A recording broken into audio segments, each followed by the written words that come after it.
Are you ever in a situation where all of a sudden someone will cut you off and then keeps talking? Yes. Yeah.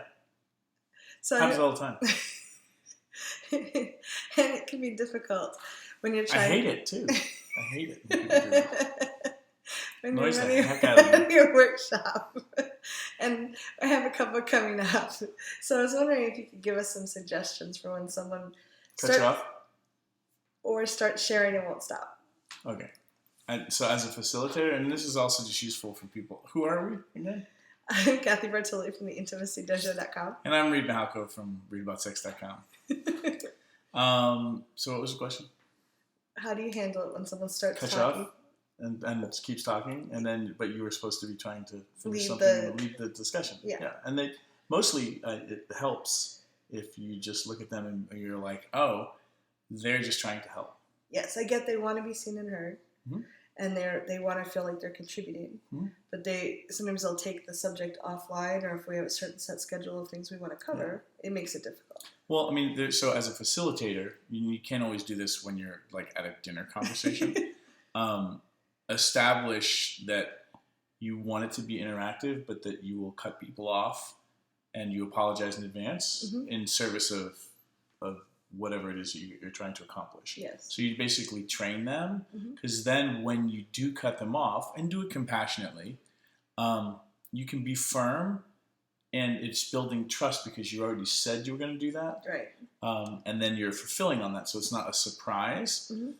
And if somebody forgets that you said that, the rest of the room heard you say that, and they're seeing you take control because this other person is kind of hijacking the conversation. So could you give us an example?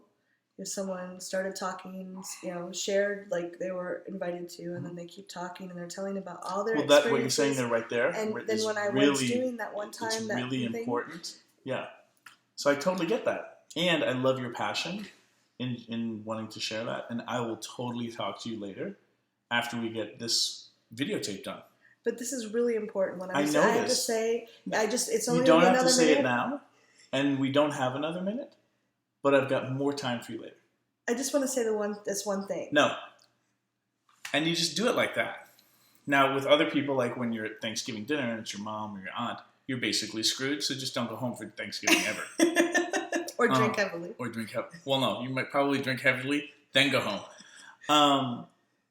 With other people, what you can do, depending on your personality, mm-hmm. right? You can be like try to do the thing again. Okay, so when I was having this experience, it was really amazing. Oh my goodness! I just remembered. We don't have time for this conversation.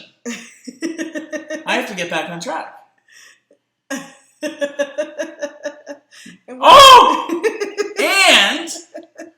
And so, I mean, you're going to have your own style, but you basically have to exert yourself. So what if you're not quite that boisterous? What if you're someone, I'm a quieter person. So it'd be harder for me to do that in a way that would interrupt them. You could just raise your hand. Okay. Okay. So try talking to me. So I was having this amazing experience. Yeah, I see that you want to do that, but I want to tell you, it really is hard to talk when your hand is raised, isn't it? But I'm also being present with you. Yes. So you can do, now don't get passive aggressive. Other things, you can just stand up and just stand up. And eventually they'll be like, what are you doing? Yeah. And you're like, I'm trying to regain control of this conversation because I actually have an agenda that I need to take care of. Yeah. And I really like that you've suggested to me before to make sure to acknowledge, because they really do want to be seen. Oh my God! What you just said there, the being seen part. Yeah. Really important.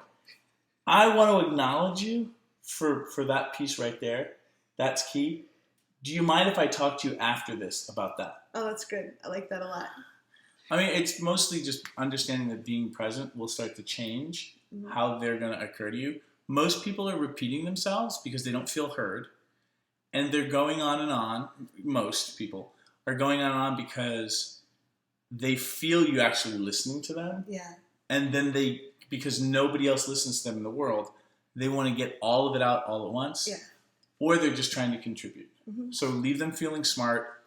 Try to leave them feeling seen and heard. And don't get flustered. Get silly with them if you can. Yeah. That will usually help. Okay. And if they just, none of those work, do you have a solution? This is Reid Mihalko from readaboutsex.com.